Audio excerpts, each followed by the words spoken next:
Hello, Assalamu alaikum, and welcome back to Islamic Preacher and Apologist, the ultimate channel which informs and at times answers the most complicated questions. Now let's get to the video. Yes, there are two YouTube videos which made me create this video. One is 4 tests Dajjal would put us through. Dajjal is Antichrist by Mufti Meg, and the other video is why most women will follow Dajjal. Mufti Meg talks about 2 types of Dajjal. One is Dajjal himself, and then it's his army, his organization. And this is what he has to say about the organization.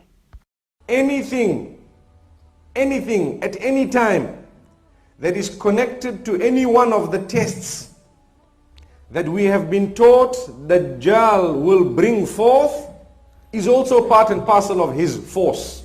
It might not be him in person, but it's part of his force and part of the tests. So anyone trying to take your religion away from you is a Dajjal. After that, he gives a few references. You have to watch the entire video to see what he has to say.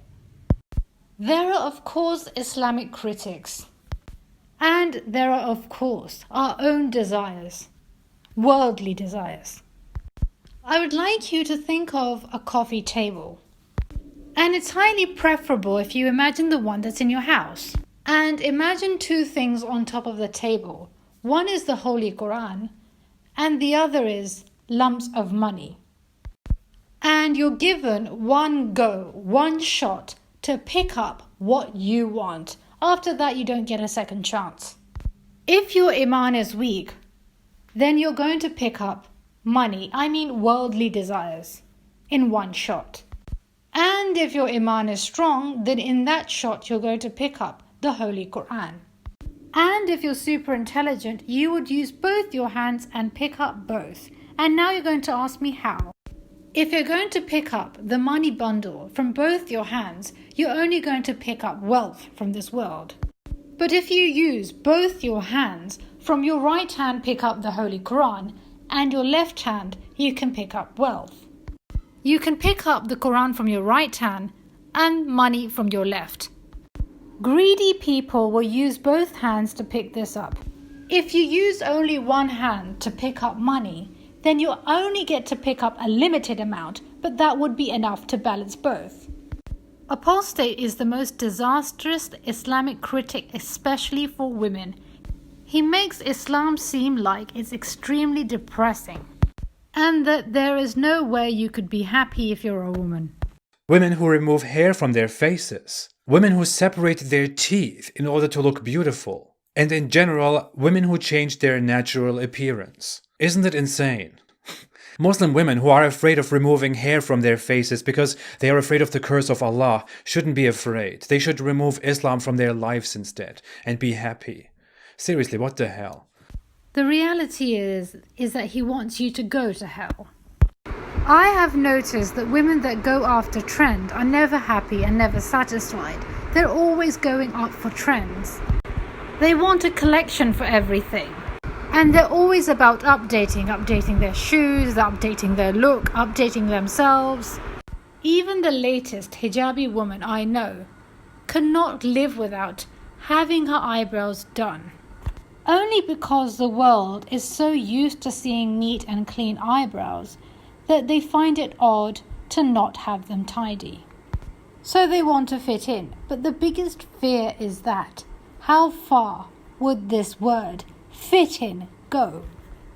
It's a trend for TikTok, and this is what Muslims are doing.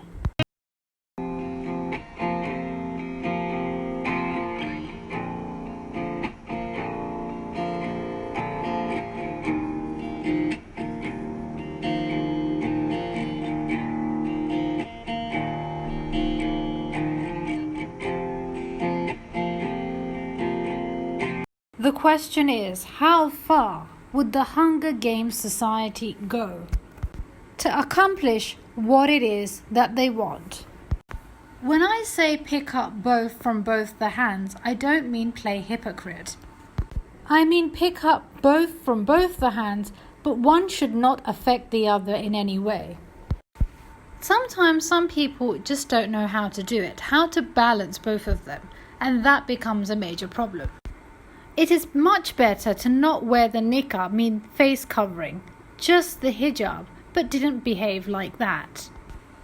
And at the same time, not to wear heavy makeup either. Because I always tell people, women, that if your lipstick is dark, it means heavy makeup. Whatever it is that you follow it with authenticity, within the heart, but don't play double games.